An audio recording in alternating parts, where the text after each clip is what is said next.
আসসালামু আলাইকুম। Hi there. আজ আপনাদেরকে দারুণ একটা হোমমেড বার্গার তৈরি করে দেখাবো।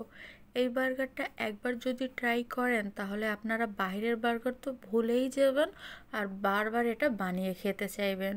চলুন তাহলে ঝটপট এটা দেখে নেই। প্রথমেই আমি কাবাব তৈরি করব, বিফ কাবাব। আমি অলরেডি কাবাবটা বানিয়ে রেখেছি আর সেই কাবাবটা কিভাবে বানাবেন তার রেসিপি ডিসক্রিপশন বক্সে অথবা আই বাটনে দেয়া থাকবে। এবার কাবাবগুলোকে আমি শ্যালো ফ্রাই করব। একটু বড় করেই এগুলোকে আমি তৈরি করে নিয়েছি বার্গারের সাইজ অনুযায়ী। সো হালকা একটু 2 টেবিল চামচ তেলে আমি 3 পিস কাবাব শ্যালো ফ্রাই করে নেব মিডিয়াম টু লো আছে। এটা হলো টিকিয়া কাবাব, যে রেসিপিটা অলরেডি আমি বলেছি, ডিসক্রিপশন বক্সে লিঙ্ক দিয়ে দিব, আপনারা সেখান থেকে দেখে নেবেন।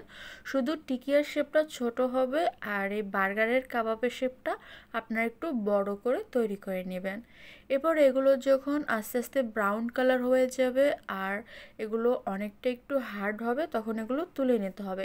এটা অনেক বেশি হার্ড হবে না, হালকা একটু নরম থাকবে, সো ভয় পাওয়ার কিছু নেই। এবার এই সেম তেলে আমি 1/4 কাপ গাজর কুচি আর 1 চামচ দিয়ে দিলাম পেঁপে কুচি। এবার এটাকে আমি 2 মিনিটের মতন সতে করে নিব। এতে দিয়ে দিব লবণ, স্বাদ মতো দিয়ে দিবেন 1 চিমটি চিনি, আর দিয়ে দিব 1/4 টিস্পুন কালো গোলমরিচের গুঁড়া। আপনারা চাইলে এখানে সাদা গোলমরিচের গুঁড়োটাও ইউজ করতে পারেন। এবার আমি মিডিয়াম টু লো আছে এটাকে 2 মিনিটের মতন সতে করে নেব। আমাদের রেসিপিগুলো আপনাদের কেমন লাগে অবশ্যই কমেন্ট করে জানাবেন। ভিউয়ার্স, এটা সতে করা হয়ে গেছে, তুলে নিচ্ছি। এবার আমি বার্গার বানগুলোকে মাছ থেকে কেটে হালকা একটু সেঁকে নিব। আপনারা এগুলো চাইলে ঘরেও তৈরি করতে পারেন অথবা যে কোনো বেকারি শপ থেকে কিনেও আনতে পারেন। আমি আপনাদেরকে বানেরও একটা রেসিপির লিঙ্ক ডিসক্রিপশন বক্সে দিয়ে দিব, চাইলে দেখে নিতে পারেন। সেঁকে নেওয়ার আগে হালকা একটু আমি বাটার ব্রাশ করে নিলাম ফ্রাই প্যানটাতে। এবার এটাকে আমি আস্তে আস্তে হালকা একটু এক সাইডটা লাল করে ছেঁকে নিচ্ছি। এক সাইডটা হালকা লাল হয়ে গেছে, এবার এগুলো তুলে নিব। এবার একটা সস তৈরি করে দেখাবো। প্রথমে বাটিতে সতে করা ভেজিটেবলস দিয়ে দিলাম।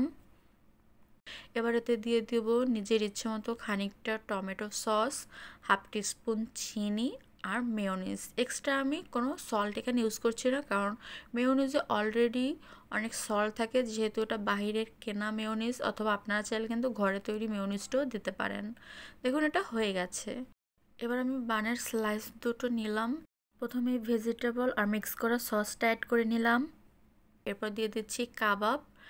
এখন আমি ইনস্ট্যান্ট এতে মোজারেলা চিজ মেল্ট করে তারপর দিয়ে দিব। প্রথমে হালকা একটু বাটার মেল্ট করে নিলাম। এবার এতে দিলাম 1 চামচের মতন গার্লিক বা রসুন কুচি। এটা 1 মিনিটের মতন সতে করে নিব, এটা এক্সট্রা ফ্লেভার আনার জন্য। এটা অবশ্যই দিবেন, দেখবেন এর স্মেলটা আপনাদের অনেক ভালো লাগবে।